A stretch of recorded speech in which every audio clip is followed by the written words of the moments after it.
रूपरेखा अभी तक पूरी तरह से तैयार नहीं की है। और लास्ट दोनों बार के नोटिस में ऐसा ही हुआ। बीएसएफ डिपार्टमेंट ने टेंटेटिव डेट बता दी कि भाई हम इस डेट में करा देंगे, लेकिन बहुत सारी तैयारियां होती हैं इन चीज़ों को लेकर, शायद उनकी कुछ तैयारियों में कमी रह गई, कुछ चूक रह गई, जिसके कारण वो जो समय अवधि उन्होंने दी थी आरटीआई में उस समय पर वो नहीं करा पाए।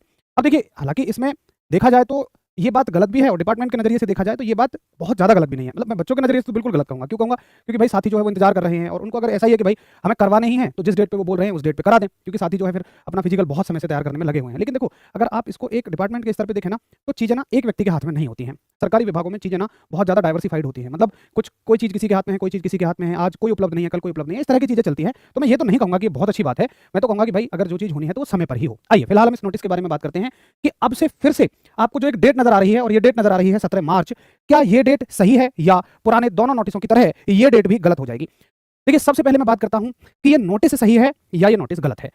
देखो साथी, मैं गवर्नमेंट डिपार्टमेंट में हूं, मैं एक सरकारी विभाग में हूं और मैं बहुत अच्छे से जानता हूं कि जो सरकारी विभाग में नोटिस लिखे जाते हैं, जो लेटर लिखे जाते हैं, वो किस तरह से लिखे जाते हैं, क्या उनकी लैंग्वेज होती है। तो ये सरकारी विभाग से लिखा गया बिल्कुल 100% करेक्ट नोटिस है। दूसरा, इस बात का और दूसरा प्रमाण क्या है? तो देखिए, प्रमाण ये है कि जो इसमें बातें बोली है ना, जो टर्म्स यूज करी हैं, जैसे उन्होंने आप देखो शॉर्ट फॉर्म यूज किया, आप देखो ढेरों शॉर्ट फॉर्म इसमें यूज हैं।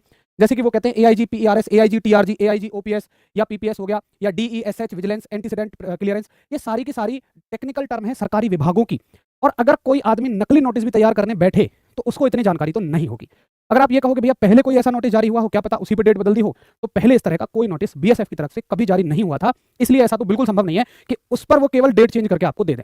तो इसमें जो डिपार्टमेंट के अंदर की टर्म्स यूज की गई हैं वो केवल डिपार्टमेंट के लोगों को पता होती है, बाहर किसी को नहीं पता होती है। और मैं आपको बताऊं कि ये ऑफिशियली पब्लिश नहीं किया गया है, ये तो बस लीक कर दिया गया है एक तरह से ये नोटिस। अब भाई लीक करने वाले कौन होते हैं? देखो, ऐसा होता है कि सरकारी विभागों में जो काम चल रहा है ना, जब आप गवर्नमेंट जॉब में जाएंगे तो वो डाक के थ्रू चलता है। डाक का मतलब, जैसे मान लीजिए मैं हूं और मेरे से दूर कोई ऑफिसर बैठे हैं, मान लो हेडक्वार्टर पे बैठे हैं, हेडक्वार्टर हमारे यहाँ से मान लो 20